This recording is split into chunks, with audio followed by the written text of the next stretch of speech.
राम राम सारे बच्चन है। आज है हमारे सॉल्यूशन का लेक्चर नंबर 9। और अब तक हम क्या डिस्कस कर चुके हैं? अब तक हम डिस्कस कर चुके हैं, सबसे पहले हमने देखा कंसंट्रेशन टर्म को, उसके बाद हमने देखा सोल्यूबिलिटी को, और उसके बाद हमने देखा किसको, रोल्ट लॉ को।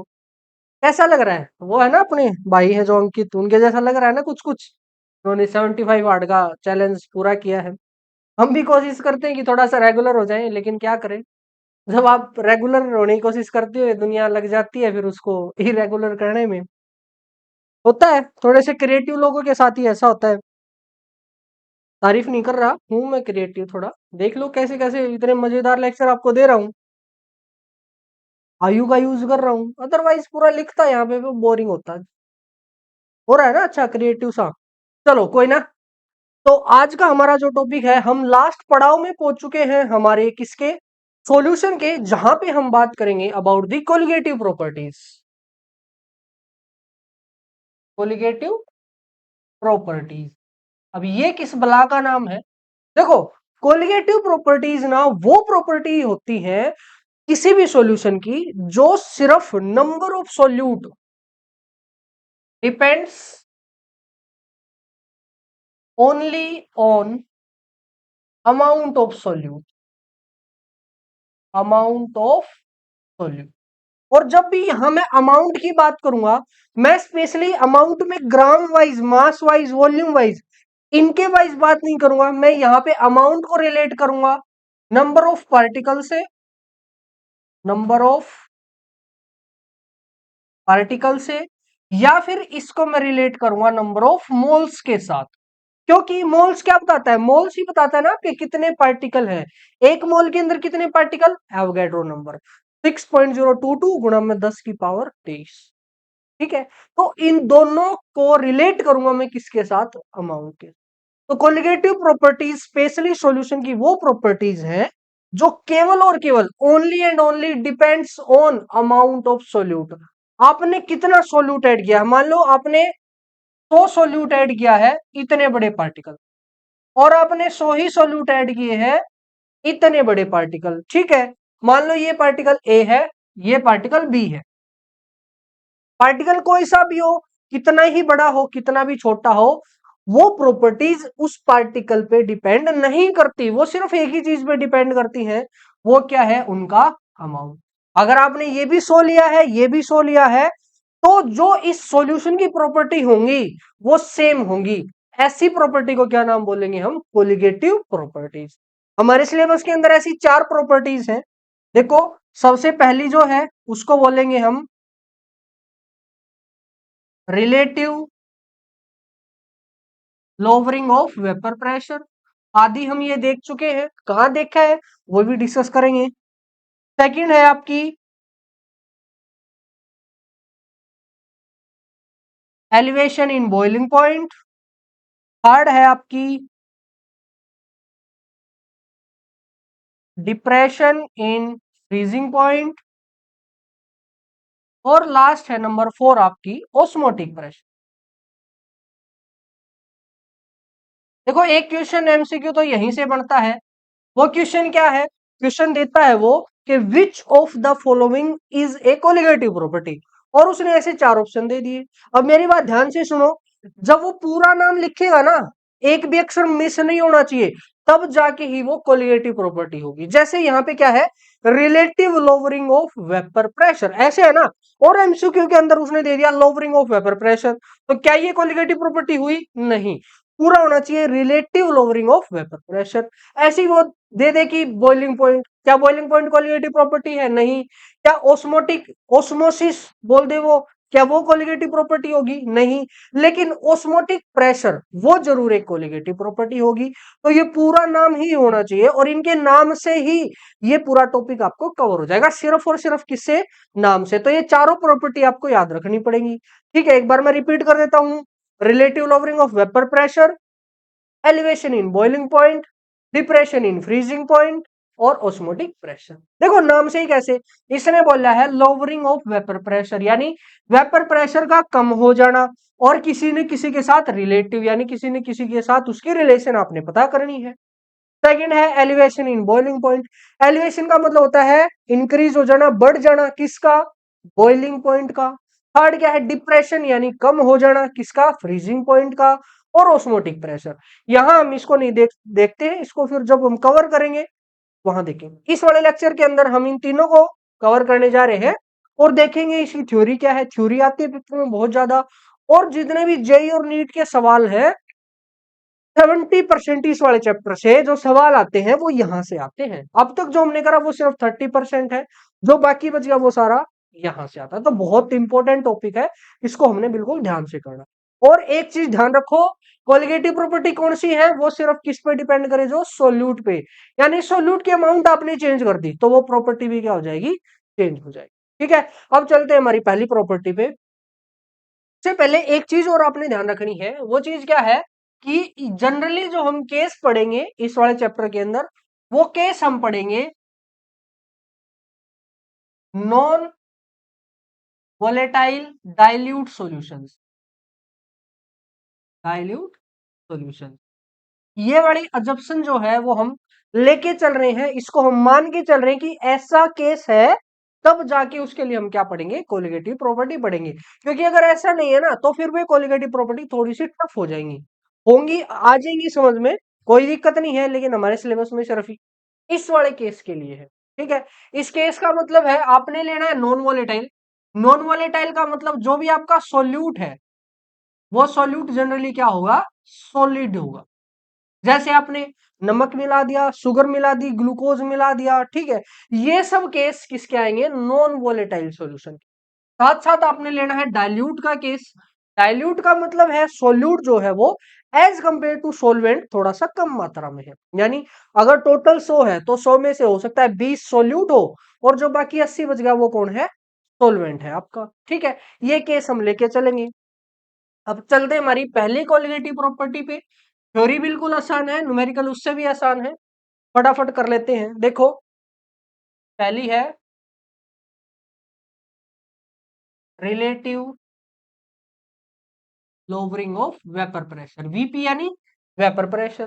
ठीक है, देखो जब भी कोई सॉल्यूशन बनता है, कोई भी सॉल्यूशन बना तो उसके लिए पीटी कैसे लिखते हैं, पीटी इज इक्वल टू उसका वेपर प्रेशर कैसे लिखते हैं। रोल्डा ने सिखाया था, क्या सिखाया था कि पीटी यानी vapour pressure is equal to P note A x A plus P nought B x B. ठीक है, ऐसे लिख सकते हैं। अब मैंने बोला क्या आपने मान के चलना है, आपने नॉन वोलेटाइल का केस मान के चलना है, इसका मतलब ये वाली वैल्यू क्या हो जाएगी, जीरो, क्योंकि नॉन वोलेटाइल का मतलब है पी नोट बी आपका जीरो, और पी नोट बी की वैल्यू अगर जीरो हुई तो ये केस ये किसके बराबर आ जाएगा, आपका जीरो के बराबर। यहां से हम बोल सकते हैं कि P T is equal to P note A x. ठीक है, ये हुआ आपका वेपर प्रेशर ऑफ सॉल्यूशन। लिख देता हूं मैं, वेपर प्रेशर ऑफ सॉल्यूशन। अच्छा, अब सॉल्यूशन जब नहीं बना था उस समय क्या था, वो उस समय था वो सोलवेंट। सोलवेंट का वेपर प्रेशर बताओ क्या था, सोलवेंट का वेपर प्रेशर था पी नोट ए, और जब सॉल्यूशन हमने बना दिया वेपर प्रेशर क्या हो गया, पीटी। ठीक है, अब एक्सए की जो वैल्यू है, एक्सए की जो वैल्यू है वो हमेशा लेस देन 1 रहेगी, हमेशा लेस देन, स्मॉल फ्रैक्शन की वैल्यू जीरो से वन के बीच में लाई करती है, और 1 तब होती है जब वो प्योर फॉर्म के अंदर हो। लेकिन हम बात करें सॉल्यूशन की, इसका मतलब वो 1 से क्या आएगी, कम आएगी। अगर वो 1 से कम आएगी तो बेस सी बात है, पीटी और पी नोट ए में से बताओ बड़ा कौन होगा, कौन होगा, नहीं पता, वैल्यू पुट करके देखते हैं। चलो पी नोट ए मान लिया मैंने 100, ठीक है, अब एक्स की वैल्यू कुछ भी मान लो, एक से छोटी, एक से छोटी जैसे हमने मान ली 0.4, बताओ आंसर कितना आया, आपका आंसर आया 40। अब कौन बड़ा हुआ, पी नोट ए बड़ा हुआ ना एज कंपेयर टू पीटी। चलो 0.4 की बजाय कुछ और मान लो, तो गुणा में 0.9 मान लो, बिल्कुल एक के क्लोज। फिर भी ये वैल्यू कितनी आई, ये वैल्यू आई आपकी 9। तो यहां से हम बोल सकते हैं कि जब भी किसी नंबर को आप एक से छोटी संख्या से गुणा कर दोगे तो जो आंसर आएगा, रिजल्ट आएगा, वो भी आपका जो है आपका वो पुरानी वाली संख्या पहले वाली संख्या से क्या होगा, पहले वाली संख्या से छोटा होगा। यहां से हम कंक्लूड कर सकते हैं कि PT is less than P note A. बोलो कर सकते हैं कि नहीं कर सकते हैं? किस बात से? इस वाली बात से। ठीक है, इस वाली बात का यूज करके हम बोल सकते हैं कि जो आपका वेपर प्रेशर होगा सॉल्यूशन का, वो कम होगा हमेशा किससे?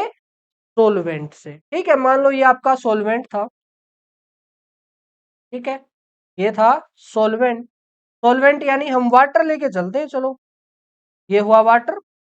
अब क्या कर दिया, इसमें हमने साल्ट को ऐड कर दिया। ठीक है, जैसे ही साल्ट को ऐड किया, नमक को ऐड किया, ये क्या बन गया आपका? NaCl सॉल्यूशन बन गया। ये बन गया NaCl सॉल्यूशन। ठीक है, अब जब ये प्योर फॉर्म के अंदर था, इसका वेपर प्रेशर था पी नोट ए। ठीक है, और जब ये सॉल्यूशन बन गया, इसका वेपर प्रेशर हुआ पीटी। तो अब तक जितना भी हमने पढ़ा है, वहां से हम पता कर सकते हैं, वहां से हम बता सकते हैं कि जो आपका पीटी है, यानी इसका वेपर प्रेशर, वो कम होगा ओरिजिनल वाले से, प्योर वाले से, पी नोट ए से।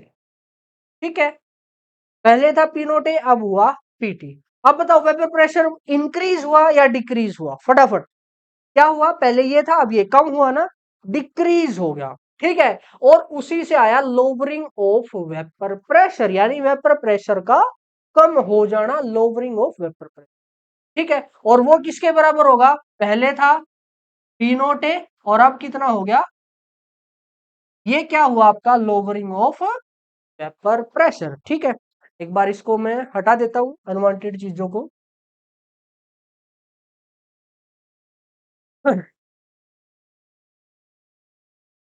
अब देखो, यहीं से देखो क्या करते हैं हम, PT is equal to P note A. अब हम बात कर रहे हैं किसकी? सोल्यूट की। हमने कोलिगेटिव प्रॉपर्टी को देखा था, वो प्रॉपर्टी जो डिपेंड करती है अमाउंट ऑफ सोल्यूट पे। तो यहां भी जो भी वैल्यू हम लेंगे, जहां तक पॉसिबल होगा, वो किसके लेंगे? सोल्यूट के लेंगे। जैसे पीटी, पीटी में तो ऑप्शन ही नहीं है, वो तो सॉल्यूशन का ही लेना पड़ेगा। पी नोट ए, इसमें भी कोई ऑप्शन नहीं है, क्योंकि पी नोट भी तो जीरो है। अब जीरो को लेने का कोई मतलब है नहीं, तो बच गया कौन? एक्स ए। क्या हम एक्स ए को सोल्यूट की फॉर्म में बदल सकते हैं? एक्स बी की फॉर्म में बदल सकते हैं? यस, कैसे? हमें पता है X A plus X B is equal to one. तो यहां से मैं लिख सकता हूं X A is equal to one minus X B, लिख सकता हूं। पुट करो, यहां आएगा one minus X B. Very good, multiply करो अंदर, P T is equal to P note A, P T is equal to P note A, और इसकी मल्टीप्लाई क्या आ जाएगी? पी नोट ए। ठीक है, सिंपल आ गई, पी नोट माइनस। ठीक है, अब क्या करो, इसको इधर लेके आओ और इसको इधर ले जाओ। क्या हुआ? P note A x A plus का हो गया, इधर माइनस का था, और यहां पे क्या हुआ? P note A minus P T. ठीक है, अब याद हो थोड़ी देर पहले लिखवाया था कि पहले ये प्रेशर था, फाइनल ये हो गया, इसका मतलब प्रेशर कम हो गया, लोअर हो गया। तो ये जो है, इसको हम बोलते हैं, this is known as lowering of vapour pressure. मैंने रिलेटिव वर्ड नहीं यूज करा, मैंने बोला है लोअरिंग ऑफ वेपर प्रेशर, ना कि रिलेटिव। तो क्या ये कोलिगेटिव प्रॉपर्टी है? बिल्कुल नहीं, क्योंकि कोलिगेटिव प्रॉपर्टी का पूरा नाम क्या है? Relative lowering of vapour pressure. ये क्या है? ये सिर्फ लोअरिंग ऑफ वेपर प्रेशर है। ठीक है, अब क्या करना है? हमने रिलेशन निकालनी है, रिलेटिव निकालना है। किसके रिलेटिव? आपका, जैसे हम कंपेयर करते हैं कि बताओ एक साल बाद जैसे आप पढ़ रहे हो, अगले साल भी आप किसी दूसरे स्कूल में चले गए, आपको कंपेयर करना है कि आपका रिजल्ट बढ़ा है या घटा है। तो किसके रिलेटिव, किसके रिलेशन में देखते हैं? पुराने वाले रिजल्ट के ना, जो ओरिजिनल रिजल्ट था उससे आपका कम हुआ है, उससे ज्यादा हुआ है, वहां से हम कंपेयर करते हैं। सेम काम हम यहाँ करेंगे, हम भी रिलेशन निकालेंगे इस कम होने की, किसके साथ में? जो भी ओरिजिनल में था। ओरिजिनल में क्या था? ओरिजिनल था पी नोट ए। यानी अगर यहां इस पी नोट ए को आप इधर ले आओ, तो क्या होगा? देखो, P note A minus PT, मैं थोड़ा इसको इसको इधर लिख रहा हूं बस। ठीक है, इज इक्वल टू, ये क्या था? P note A x A, sorry x B था ये, सॉरी सॉरी, ये एक्स बी है, यहां भी एक्स बी है।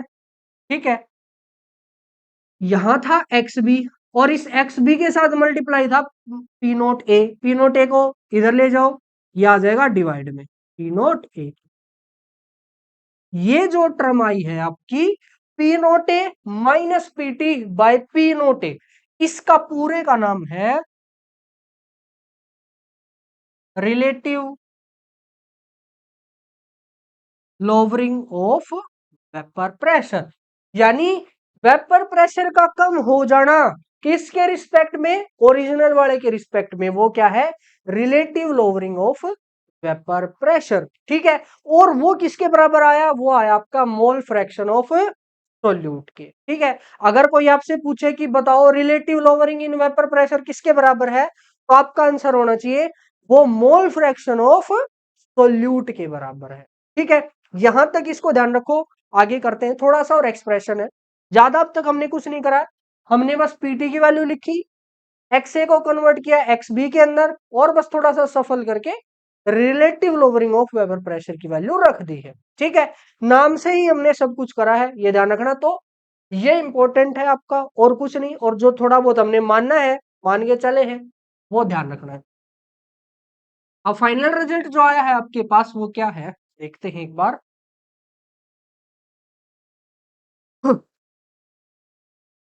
और ये सारी चीजें नोट्स में मिलेंगी। नोट्स कहाँ है, नीचे डिस्क्रिप्शन में जाओ, वहां पे सारे लेक्चर के नोट्स अपलोड कर रखे हैं ऑलरेडी। ठीक है, देखो क्या रिजल्ट आया, P note A minus P T.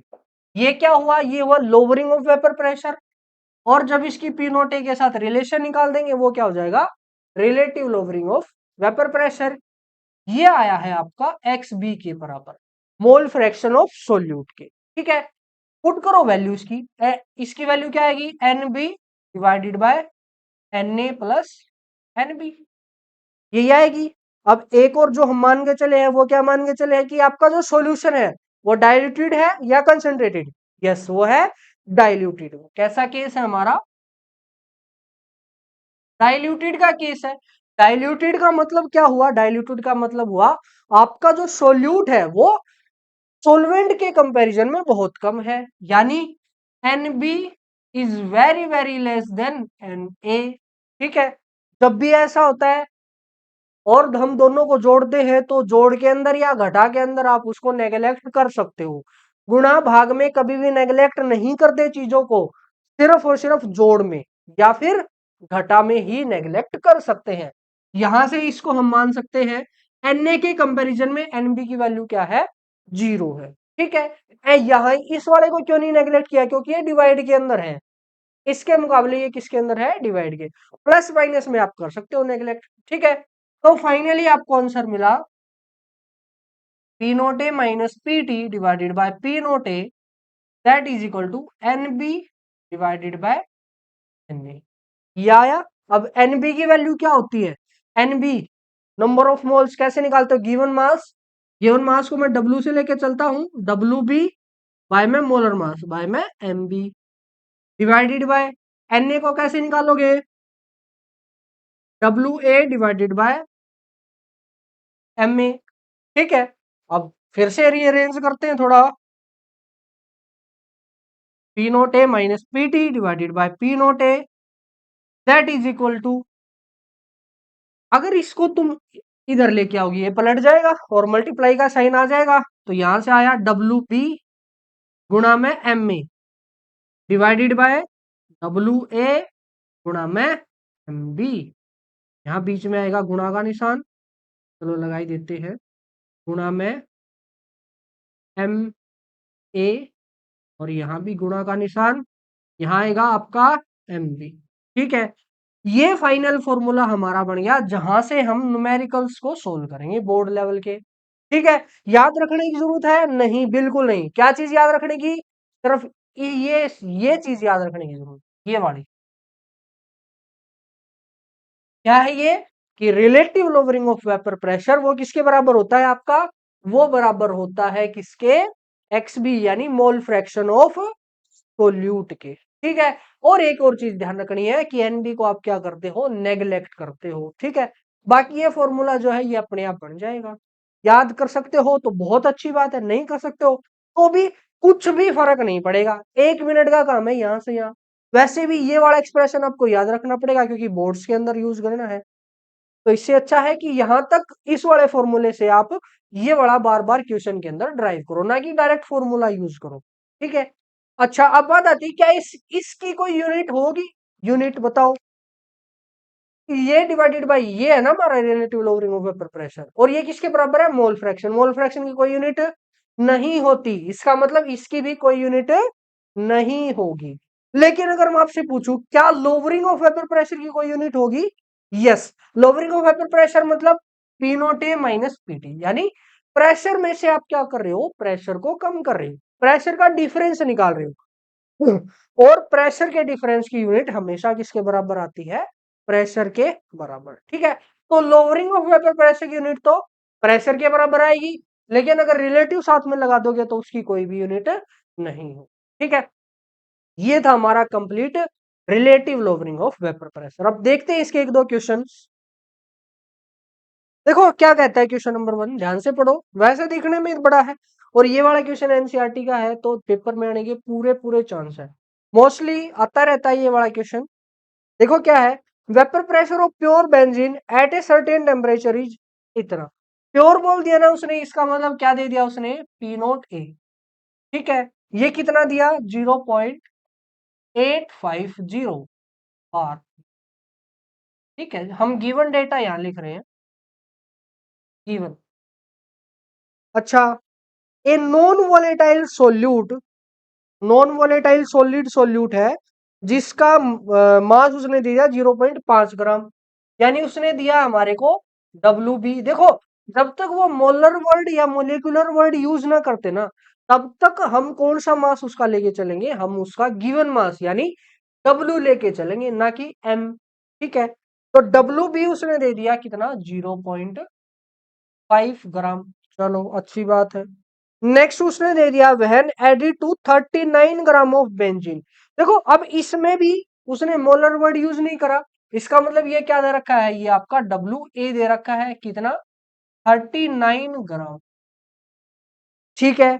अच्छा अब देखो ब्रैकेट के अंदर उसने दे दिया मोलर मास, यानी एम ए। एम ए उसने दे दिया कितना? 78 ग्राम। ठीक है, ये दे दिया।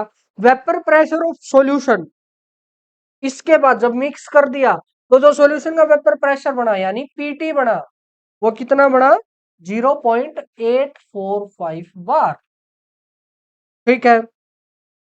What is the molar mass of solid substance? यहां से केस यही आता है, आपको सोल्यूट के बारे में जानकारी, उसका मोलर मास निकालने को बोलेगा। जैसे इसका एप्लीकेशन की अगर मैं बात करूं, यही इसकी मेन एप्लीकेशन है कि जैसे किसी भी चीज के अंदर कोई हमने कुछ घोल दिया और हमें पता है कि वो सॉल्वेंट क्या है, मतलब सिर्फ सॉल्वेंट का हमें पता है, सोल्यूट का हमें नहीं पता। जैसे प्रोटीन्स वगैरह हम डिजोल्व कर देते हैं, प्रोटीन्स का नहीं पता होता हमें कि कौन कितना क्या है, उसका फॉर्मूला क्या है, लेकिन हम इस वाले मेथड से उसका मोलर मास निकाल सकते हैं। वो कैसे निकालेंगे? देखो अभी देखेंगे। हमने पढ़ा है कि relative lowering of vapour pressure यानी P note A minus P T divided by P note A, ये किसके बराबर है? This is equal to X B. ठीक है। और इसको भी अच्छे से रिफ्रेम करके हम लिखते हैं N B divided by N A plus N B. N B को हम नेग्लेक्ट करते हैं, यहां से आया N B divided by N A. ठीक है। अच्छा, यहां से भी एन बी की वैल्यू क्या आती है? W B divided by M B whole divide W A divided by M A. और जब इसको अच्छे से लिखोगे क्या आएगा? डब्ल्यू बी गुणा में M A divided by W A गुणा में एम बी। ठीक है। और ये सब किसके बराबर है? P note A minus P T divided by P note A. अब क्वेश्चन में उसने बोला है कि आपने सोल्यूट का मोलर मास निकालना है। सोल्यूट का मोलर मास यानी कौन? M B. बी यानी सोल्यूट और मोलर मास यानी एम, ये आपने निकालना है। अब इसको निकालने के लिए आपको ये चाहिए, ये चाहिए, ये चाहिए, ये चाहिए और ये चाहिए। क्या क्वेश्चन में सब दे रखे हैं? देखो क्या पी नोट ए गिवन है? Yes, P note A given है। क्या पीटी गिवन है? यस, पीटी गिवन है। पी नोट ए गिवन है। डब्ल्यू बी कहाँ है? ये रहा W B. M A W A ये तो आपने निकालना ही है। सब कुछ गिवन है, बस वैल्यू पुट करो और आंसर निकाल दो। चलिए पुट करते हैं। पी नोट ए की वैल्यू 0.850 माइनस पीटी की value 0.845 divided by 0.850 that is equal to W B की वैल्यू कितनी है? 0.5 गुणा में एम ए की value 78 divided by W A की वैल्यू 39 और गुणा में एम बी तो आपने निकालना ही है। ठीक है, अब देखो सब कुछ कैंसिल, क्या क्या हो रहा है? 39 टू जा ये हो रहा है और 2 की गुणा 0.5 के साथ 1 आएगी। ठीक है, यहां से सोल्व करो, इसको सोल्व करोगे, यहां से देखो क्या आएगा, यहां से आएगा 50 में से 45 गया 0.5 यानी 0.005 डिवाइडेड बाय 0.850 यहां से आया, उधर से क्या आया? 1/MB। अब MB को इधर ले आओ और इन सबको उधर ले जाओ, तो यहां से MB किसके बराबर आया आपका? MB इज इक्वल टू, इसको उधर लेके आओगे, यहां आएगा 0.850 डिवाइडेड बाय, ये डिवाइड में चला जाएगा, उधर हम लेके गए हैं 0.005। अब पॉइंट से पॉइंट कैंसिल, क्योंकि 3 पॉइंट ऊपर है 3 पॉइंट नीचे है। ठीक है, अब तो डिवाइड करना है, कर दो। 5 एकम 5, 3 5 7 35 170। तो जो मोलर मास ऑफ सोल्यूट आया है वो आया है आपका 170। ये हमारा आंसर होगा। देखो कितना सिंपल है। और ये जो एक्सप्रेशन है बार बार इसको निकाल के देखना है, बार बार क्यों करना है बार बार? ताकि यहां से आपको याद हो जाएगी। ठीक है, ताकि वहां याद ना करना पड़े, ये वाला इतना बड़ा फॉर्मूला याद ना करना पड़े, तो इस एक्सप्रेशन को एज इट इज आपने याद कर लेना है। नेक्स्ट देखो, 3 ग्राम यूरिया है, 40 ग्राम वाटर के अंदर डिजोल्व करा है, तो हमने बताना है relative lowering of vapour pressure. बताओ relative lowering of vapour pressure किसके बराबर होता है? मोल फ्रैक्शन के। यानी आपने सिर्फ और सिर्फ यहाँ पे क्या निकाल देना है? मोल फ्रैक्शन निकाल देना है, वही आपका आंसर हो जाएगा। मोल फ्रैक्शन RLVP गिवन, चलो गिवन लिख लेते हैं। 3 ग्राम यूरिया और 45 ग्राम वाटर। ठीक है, वो RLVP आपने बताना, ये तो गिवन है, पता क्या करना है? RLVP relative lowering of vapour pressure. ठीक है, ये किसके बराबर होता है? ये होता है आपका XV के बराबर, और XV यानी Na divided by Na plus. ठीक है, अब यहां से ये जो NB है ये गायब होगा या नहीं होगा वो ये बताएगा। यानी जब NB की वैल्यू बहुत कम आ जाए एज कंपेयर टू Na, वहां पे ही आप उसको गायब करोगे। चलो निकाल लेते एक बार। यहां से NB की वैल्यू क्या आएगी? गिवन मास 3 डिवाइडेड बाय इसका मोलर मास। इसका मोलर मास कितना होता है यूरिया का? याद रख लेना है 60। और कैंसल आउट करोगे कितना आएगा? 1/20, 1/20 यानी 0.005 या 0 पॉइंट क्या आएगा? 05 आई थिंक। हाँ, ठीक है, और यहां से ये कितना आएगा? यह आएगा आपका Na that is equal to given mass 45 divided by molar mass 18। कितना? 9 दूनी 18 और 5/2 यानी 2.5। इनका कंपैरिजन करो, बहुत दूर दूर है, इसके कंपैरिजन में ये तो बहुत छोटा है, यानी हम यहां से एनबी को क्या करेंगे? नेग्लेक्ट करेंगे। तो Na यानी 2.5 डिवाइडेड बाय आपका क्या है? सॉरी एनबी है, ये Na क्यों लिख रहा हूं मैं, क्या गलती कर रहा हूं? यह है आपका 0.05 डिवाइडेड बाय 2.5। इसको आपने सोल्व कर लेना है और आपका आंसर यहां से आ जाएगा। ठीक है, अच्छा नेक्स्ट, क्या आएगा? वैसे इसका आंसर बताना कितना आएगा? इसका आंसर आप निकालोगे तो ये आएगा 5/250, 1/50, 1/50 और 1/50 यानी करो कैलकुलेट, 1/50 कितना आएगा? 0.02। हाँ, 1/5 यानी यानी 0.02, ये आपका आंसर आ जाएगा। ठीक है, नेक्स्ट देखो नंबर 3, क्या कहता है number 3? Moles of non volatile solute to be dissolved in 12 mole of water. Water के मोल दे रखे हैं, अच्छी बात है। और क्या दे रखा है उसने? वेपर प्रेशर दे रखा है, प्योर वाटर का दे रखा है, क्या बात है, इजी है।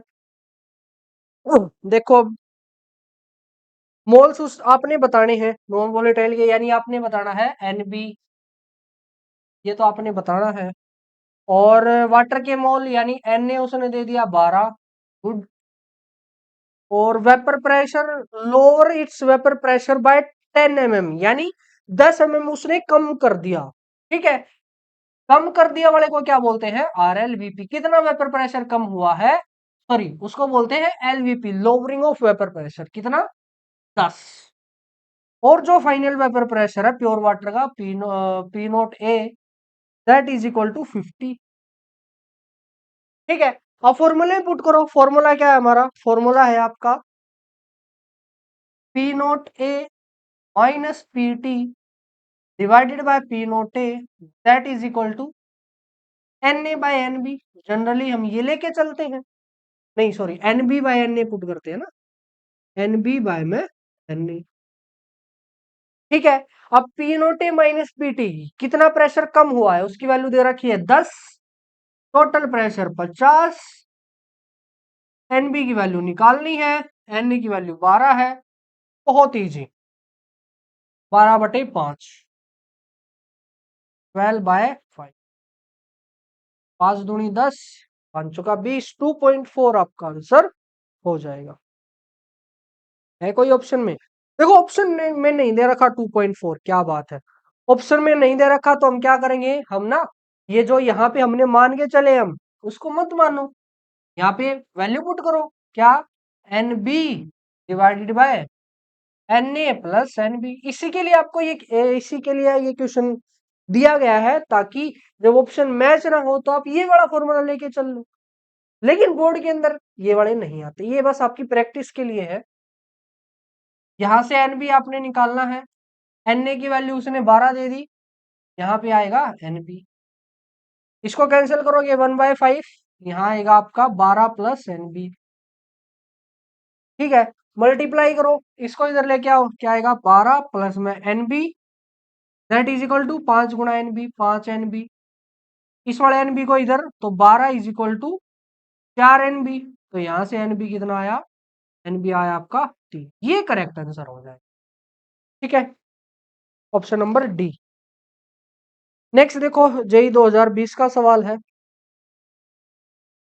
A set of solution prepared using 180 gram of water as solvent and 10 gram of different non-volatile solute। यानी एक लेना है आपने वाटर, अब इस वाटर के अंदर एक बार A जोड़ना है, एक बार B और एक बार C, तीन अलग अलग सॉल्यूशन बनाने हैं।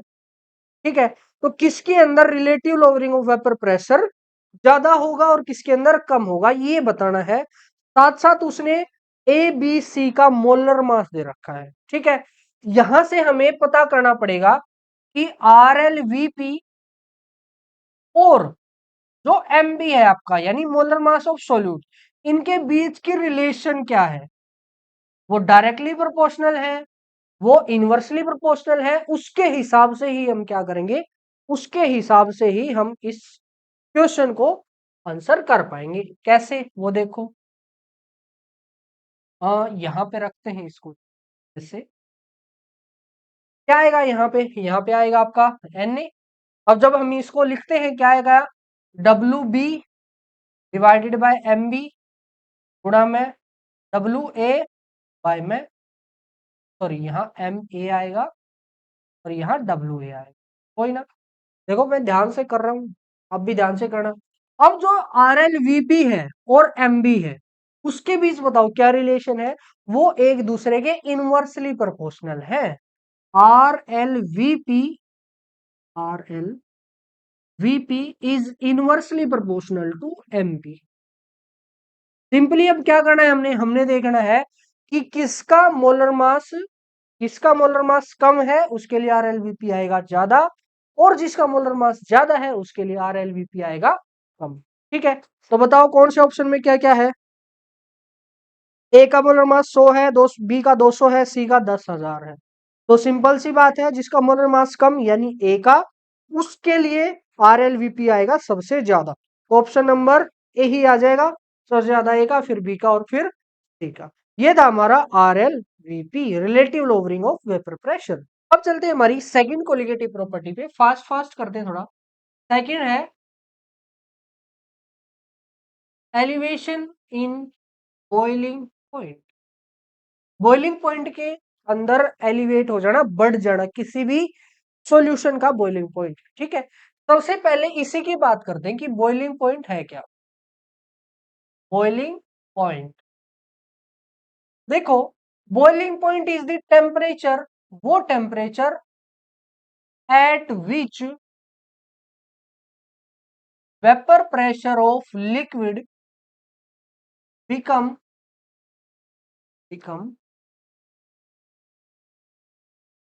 Equal to atmospheric pressure.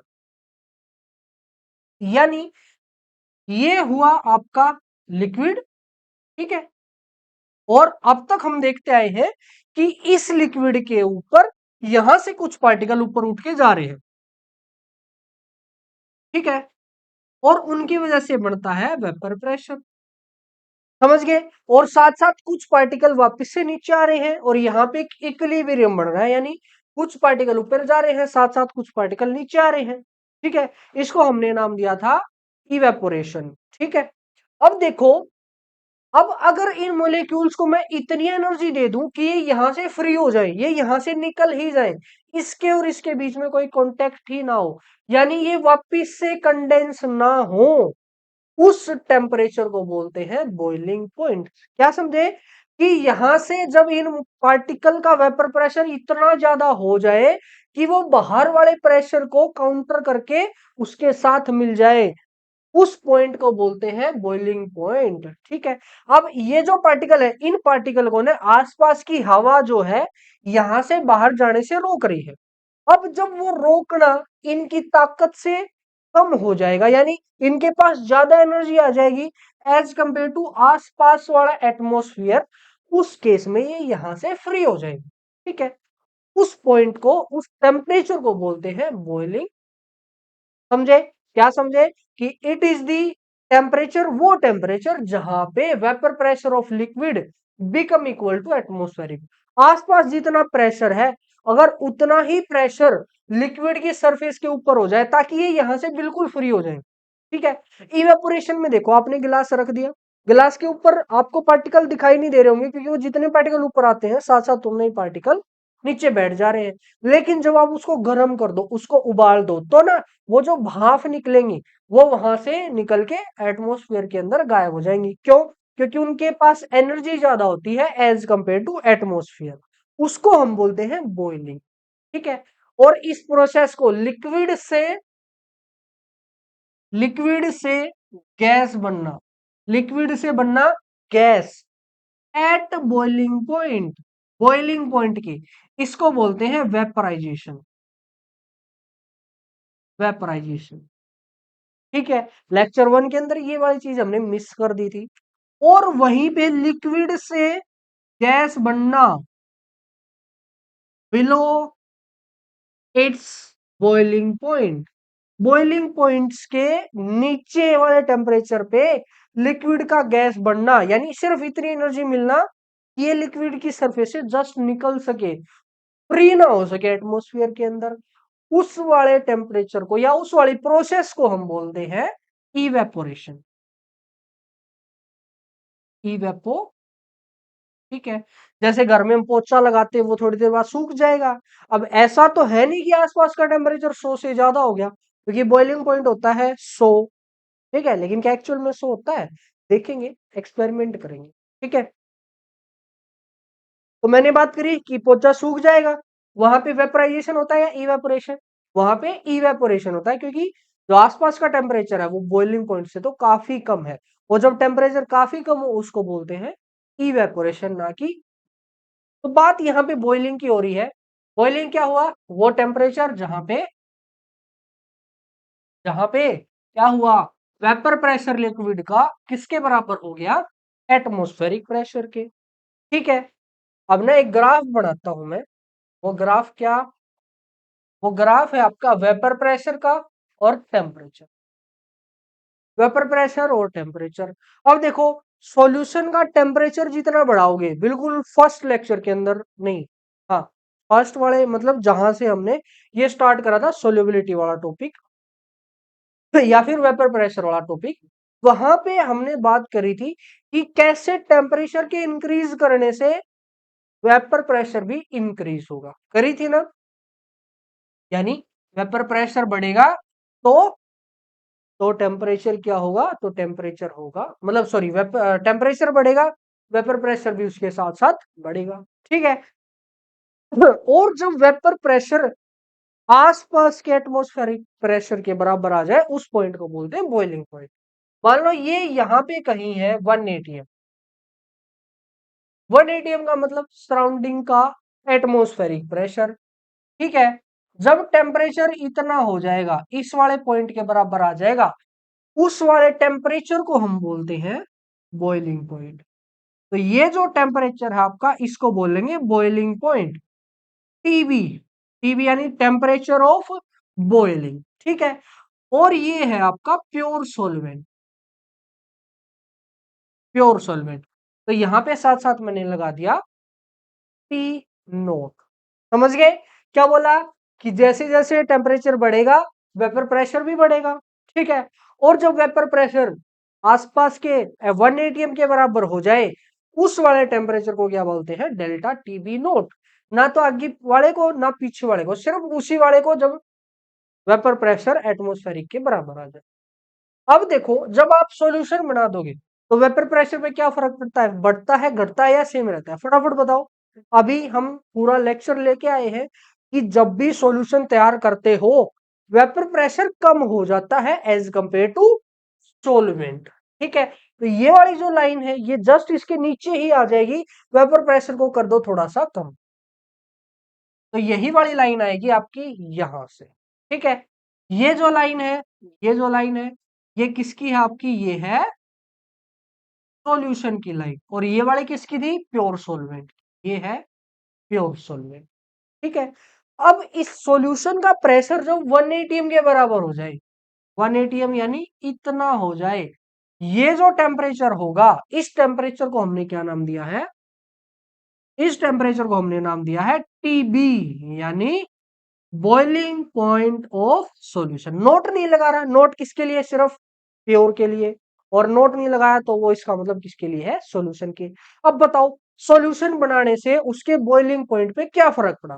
पहले बॉइलिंग पॉइंट था यहां, अब बॉइलिंग पॉइंट चला गया थोड़ा सा आगे, यानी वो इंक्रीज हो गया, एलिवेट हो गया, बढ़ गया। समझे?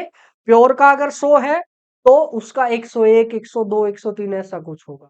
और सेम चीज हम एक्सपेरिमेंटली भी देखेंगे, पूरा एक्सपेरिमेंट करेंगे कि क्या सच में ऐसा होता है। चिंता ना करो। समझे?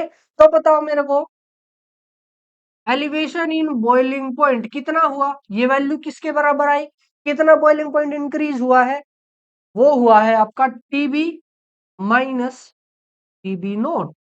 इतना टेम्परेचर आपका इंक्रीज हुआ है, तो इसको हम बोलते हैं ईबीपी, यानी एलिवेशन इन बॉइलिंग पॉइंट। और अगर इसको दर्शाना है तो मैं से डेल्टा टीबी, तो चलो इधर लिखते हैं, delta TB that is equal to TB minus T naught. समझे? या आया आपका डेल्टा टीबी। अब यहां से आगे साइंटिस्ट वगैरह ने एक्सपेरिमेंट करे और देखा गया कि जो आपका ये डेल्टा टीबी है ना, डेल्टा टीबी, वो डायरेक्टली प्रोपोर्शनल मिला मोलैलिटी के। स्मॉल एम, स्मॉल एम किसके लिए आता है? स्मॉल एम आता है आपका मोलैलिटी के लिए। तो जो डेल्टा टीबी की वैल्यू है, यानी एलिवेशन इन बॉइलिंग पॉइंट है, वो किसके बराबर आया है? आपका मोलैलिटी के बराबर आया है। ठीक है, तो यहां से वैल्यू पुट करो, पहले तो इसको ना हटाओ, यहां से हटो, जल्दी वहां से हटो। क्या आएगा यहाँ पे, इक्वल आ जाएगा। यहाँ पे कांस्टेंट आएगा जिसको हम नाम देते हैं के बी। क्या नाम देंगे, के बी इंटू मोलैलिटी। ठीक, अब अगर इस के बी की बात करूं मैं, इस के बी की, तो बहुत सारे इसके नाम हैं। बहुत सारे नाम में सबसे पहले तो पहला आया elevation in boiling point constant. ठीक है, दूसरा इसी का नाम आया molal elevation constant. Molal elevation constant, molal आया किससे, मोलैलिटी से, एलिवेशन आया यहां से, कांस्टेंट तो ये है ही। और थर्ड और जो फेमस इसका नाम है जहां से क्वेश्चन पूछता है, वो है आपका एबुलियोस्कोपिक, एबुलियोस्कोपिक कांस्टेंट। ये इसका एक स्पेशल नाम है। बार बार एमसीक्यू के अंदर भी पूछता है कि बताओ एबुलियोस्कोपिक कांस्टेंट कौन सा है, केबी है या कुछ और है। एक केबी होगा वहां पे। ठीक है, साथ साथ अगर मैं बात करूं इसकी यूनिट की, बताओ इसकी यूनिट क्या होंगी, यहां से निकालो। केबी का फॉर्मूला क्या आया, KB is equal to delta TB by में एम। एम को इधर ले आए बस। अब बताओ डेल्टा टीबी की यूनिट, डेल्टा टीबी यानी चेंज इन टेम्परेचर, और टेम्परेचर को चेंज करोगे उसकी यूनिट क्या आएगी, केल्विन। टेम्परेचर की हमने एसआई यूनिट रखनी है, वो क्या आएगी, केल्विन। डिवाइडेड बाय मोलैलिटी की यूनिट, मोलैलिटी होता है आपका मोल्स ऑफ सोल्यूट बाय में मास ऑफ सोलवेंट, यानी मोल पर केजी। ठीक है, वो केजी के अंदर होगा। अब वहां से इसको कैसे लिखोगे, केल्विन केजी पर मोल, ये आपकी यूनिट आ जाएगी किसकी, एबुलियोस्कोपिक कांस्टेंट की, या फिर मोलल एलिवेशन कांस्टेंट की, या फिर एलिवेशन इन बॉइलिंग पॉइंट। समझे, ये था हमारा क्या, एलिवेशन इन बॉइलिंग पॉइंट। अब यहां से एक चीज और आप कर सकते हो, वो चीज क्या है, मोलैरिटी की ना, मोलैलिटी की वैल्यू पुट कर दो। यानी यहां से आया आपका delta TB that is equal to K B into M. M की वैल्यू पुट करो, delta TB that is equal to K B, molality किसके बराबर, मोल्स यानी NB divided by W A, mass of solvent, और ये KG में है, तो ना इस केजी को यहां से हम किसके अंदर ले लेते हैं, इसको हम ग्राम के अंदर लेते हैं, तो यहां मल्टीप्लाई में क्या आएगा, साथ साथ 1000। ग्राम के अंदर सारे मास रखने, यहां से डेल्टा टी भी आया आपका के बी इंटू एनबी की value W B divided by M B, और इसके गुणा में है डब्ल्यू ए, और इसके गुणा में है 1000। ये आपका फाइनल फॉर्मूला आया डेल्टा टीवी का। हमने इस पे फोकस नहीं करना, हमने सिर्फ इस पे फोकस करना है, ये वाला। और इस वाले फॉर्मूले को बार बार हमने निकाल के देखना है। क्यों निकाल के देखना है, ताकि ये वाला एक्सप्रेशन भी आपको याद हो जाए। बिल्कुल सिंपल सा है। सिंपल सा क्या है कि जो भी आपका बॉइलिंग पॉइंट बढ़ेगा, एलिवेट होगा सॉल्यूशन बनाने से, वो किसके बराबर होगा, वो केबी इंटू मोलैलिटी के बराबर होगा। मोलैलिटी की वैल्यू आप पुट कर दो। मोलैलिटी में एक चीज ध्यान रखने की, जो भी मास आप लेोगे डब्ल्यू ए, वो आपने ग्राम के अंदर लेना है, तो उसके लिए क्या करते हैं, मल्टीप्लाई बाय 1000। ये था हमारा एलिवेशन इन बॉइलिंग पॉइंट। अब देखते हैं इसके कुछ क्वेश्चंस। अब देखो पहले क्वेश्चन को, what is the boiling point elevation of solution containing, given है आपका 120 ग्राम NaOH, ठीक है, 1000 ग्राम वाटर, ठीक है, और साथ साथ इसने केबी दे दिया। केबी किसके लिए पुट करना है, आपने केबी हमेशा सोलवेंट के लिए पुट करना है। वाटर का दे रखा है 0.520 डिग्री सेल्सियस पर एम। अब यहाँ पे देखो टेम्परेचर की यूनिट कहीं पे डिग्री सेल्सियस यूज करेगा, कहीं पे केल्विन यूज करेगा। हम कोई से भी यहाँ पे यूज कर सकते हैं। क्यों, क्योंकि ना टेम्परेचर का डिफरेंस आपने लेना है, और टेम्परेचर का डिफरेंस आप डिग्री सेल्सियस में लो, या डिग्री या फिर केल्विन में लो, केल्विन के साथ डिग्री नहीं लगता, वो सेम ही आएगा क्योंकि दोनों के लिए 1 degree Celsius is equal to 1 degree Kelvin. Sorry degree फिर लगा रहा हूं मैं, डिग्री नहीं आएगा। चलो क्या बताना है आपने, ईबीबी बताना है, यानी डेल्टा टीबी आपने बताना है। वो किसके बराबर होता है डेल्टा टीबी? केबी इंटू मोलैलिटी, और मोलैलिटी का formula number of moles divided by W ए, और डब्ल्यू ए ग्राम में है, मल्टीप्लाई बाय 1000 कर दो। ठीक है, पुट करो, पुट करो। केबी की वैल्यू 0.520 गुणा में एनबी यानी मोल निकाल ले। मोल के लिए क्या करते हैं, गिवन मास बाय मोलर मास, यहाँ पे आप पुट भी कर सकते हो। 120 डिवाइडेड बाय इसका मोलर मास 40 गुणा में है इसके 1000, और डिवाइडेड में डब्ल्यू ए की वैल्यू 1000 ही दे रखी है इसने। Very good. इससे ये कैंसल, इससे ये कैंसल, यहाँ पे आएगा 3, तो आपका आंसर सिंपल आ जाएगा 1.56 डिग्री। डिग्री सेल्सियस बोल लो या केल्विन बोल लो, आपकी मर्जी है। ठीक है, 1.56 ये आपका आंसर आ गया। नेक्स्ट देखो, 0.15 ग्राम सोल्यूट को, ठीक है, क्या बात है, कर लेते हैं, अभी अभी करते हैं। देखो कितना इजी सा सवाल है। तो आजकल मौसम चेंज हो रहा है ना, तो उससे बीमारियां काफी फैल रही हैं, तो आप सब अपना ध्यान रखा करो। देखो, इतने gram of substance dissolve in 15 gram of solvent, यानी उसने दे दिया डब्ल्यू ए दे दिया 15 ग्राम, डब्ल्यू बी उसने दे दिया 0.15 ग्राम। ठीक है, और boiled at temperature higher by इतने, यानी elevation in boiling point, delta T भी उसने दे दिया। ये भी पढ़ना सीखना है हमने, कि इसको पढ़ेंगे कैसे, जैसे ने बोला है कि boil at temperature higher by इतना, यानी पहले जितने पे होता था उससे इतने ज्यादा पे हो रहा है। इसका मतलब वो क्या चीज दे रखी उसने, डेल्टा टी भी, उसकी वैल्यू है कितनी, 0.216 डिग्री सेल्सियस। ठीक है, what is the molecular weight of substance, के बी इसने दे दिया, के बी इज इक्वल टू 2.16। ठीक है, पुट कर दो सारी वैल्यू।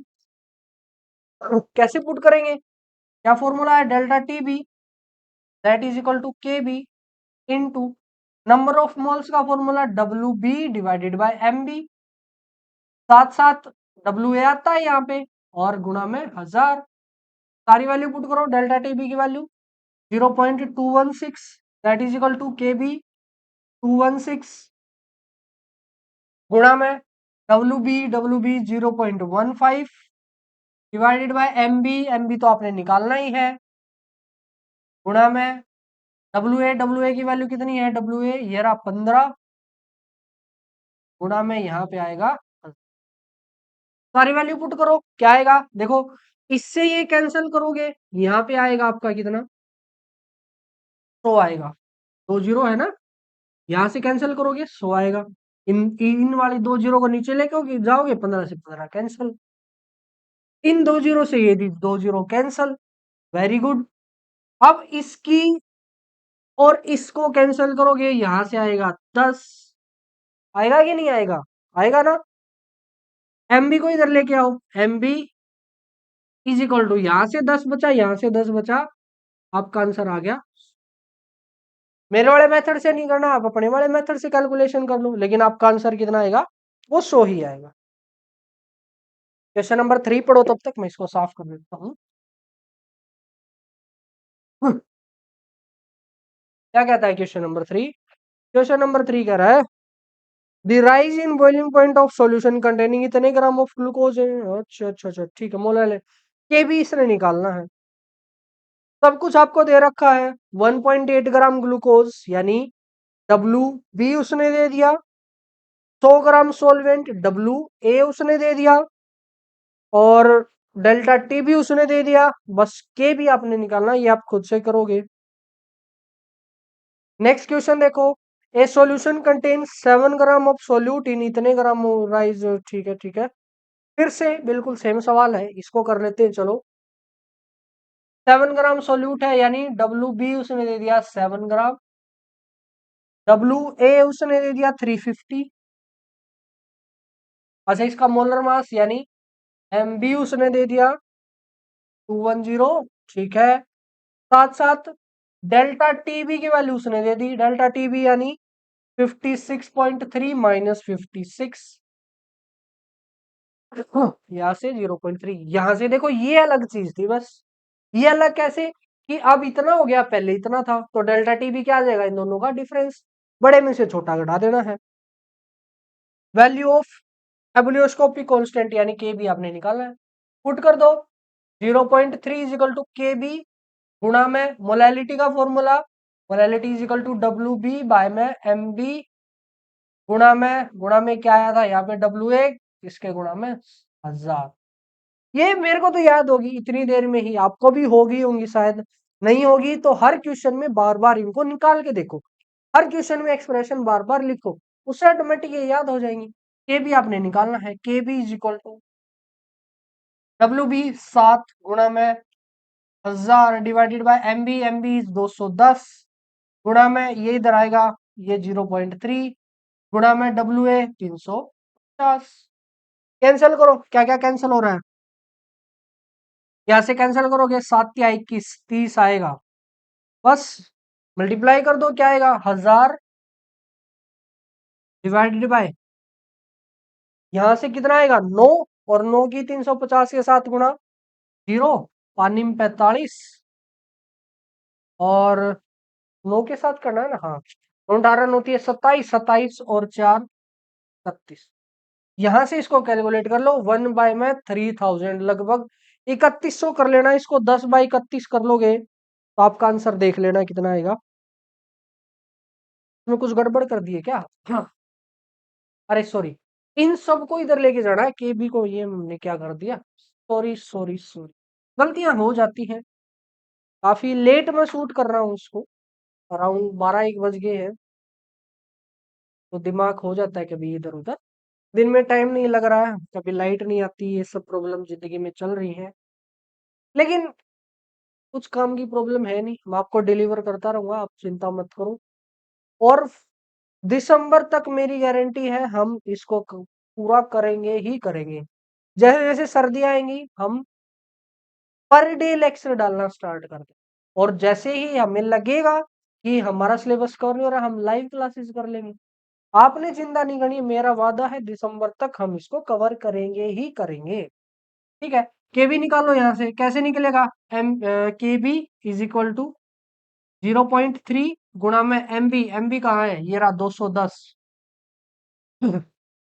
गुणा में डब्ल्यू ए कितना 350 डिवाइडेड बाय क्या आएगा डब्ल्यू बी यानी 7 गुणा में 1000, उसी को उल्टा कर देना है, वो आपका आंसर आ जाएगा। अब इसको कैंसिल कर लो आप, ठीक है, कैंसिल कर लेंगे तो आपका आंसर कितना आएगा 7 या 21, अब भी कुछ गलती तो नहीं रहती, नहीं ठीक है आई थिंक, चलो होगी तो आप समझदार हो देख लोगे। यहाँ से ये आया 10 10 10, ये कैंसल, 3 तिया 9, 0.9 यहाँ से आया, 0.9 की 35 के साथ गुणा, ये आएगा लगभग 31 डिवाइडेड बाय 100 यानी 0.31। देखना है कोई ऑप्शन में, अभी भी मैच नहीं हो रहा है, मैच नहीं हो रहा है, क्यों नहीं मैच हो रहा, 0.3 हमने ठीक लिया है, 350 हमने ठीक लिया है, 7 210, चलो इस क्वेश्चन को मैं बाद में देखता हूँ, आप भी ट्राई करना, शायद कुछ ना कुछ हम गलती कर रहे होंगे, हो जाती है, और क्वेश्चन कई बार होते नहीं है, उसमें ईगो पे मैं भी नहीं ले रहा, आप भी मत लो, हो जाती है गलतियां, मैं मानता हूँ, यहाँ भी कुछ ना कुछ मिस्टेक कर रहे होंगे, अगर नहीं कर रहे होंगे तो हो सकता है क्वेश्चन के अंदर कुछ मिस्टेक हो, कुछ भी हो सकता है। आई थिंक काफी क्वेश्चन इस टॉपिक पे हम कर चुके हैं, अब दो कोलिगेटिव प्रॉपर्टी हमारी बची हैं, उन दो को हम कवर करेंगे हमारे नेक्स्ट लेक्चर के अंदर। कौन कौन सी बच गई, डिप्रेशन इन फ्रीजिंग पॉइंट बिल्कुल एग्जैक्ट सेम है इसके जैसे, कुछ भी चेंज नहीं है, थोड़ा सा चेंज है जो हम बता देंगे, ठीक है। साथ साथ ऑस्मोटिक प्रेशर, वहां पे आप देखोगे रियल लाइफ का एक गजब सा एग्जांपल जो हम डेली देखते हैं, यूज करते हैं, लेकिन फिर भी हमें उसका नहीं पता, वो भी हम देखेंगे। ठीक है। और फिर इसके बाद हमारा एक और टॉपिक बचता है, वो है आपका क्या, आई वांट ऑफ फैक्टर, अब नॉर्मल मोलिकुलर मास। वहां से आपका चैप्टर खत्म हो जाएगा, वहां से आगे इतना ही आपके सिलेबस के अंदर है। ठीक है। और आप ऐसे ही पढ़ते रहिए, मुस्कुराते रहिए, लाइफ को ऐसे एंजॉय करते रहिए हमारे साथ। और अब तक अगर चैनल बाय चांस सब्सक्राइब नहीं किया है तो प्लीज इसको सब्सक्राइब कर दे, वीडियो को साथ साथ लाइक करते रहा करो। आई नो यहाँ तक बहुत कम बच्चे आएंगे, लेकिन फिर भी आप सभी से अपील है, इसको शेयर करो ताकि मुझे भी मोटिवेशन मिले। जो मैं एक दो त्रुटियां करता हूँ, जानबूझ के नहीं करता, कुछ थोड़ा तो हरकती हूँ, लेकिन फिर भी जानबूझ के नहीं करता, तो वो भी मैं अपनी साइड से कम कर दूं। आप मोटिवेट करते रहा करो। कोई भी क्वेश्चन है कमेंट बॉक्स में लिखो। ठीक है। इस वाले लेक्चर के अंदर इतना ही, मिलते हैं नेक्स्ट लेक्चर के अंदर। तब तक के लिए मेरी तरफ से आप सभी को राम राम।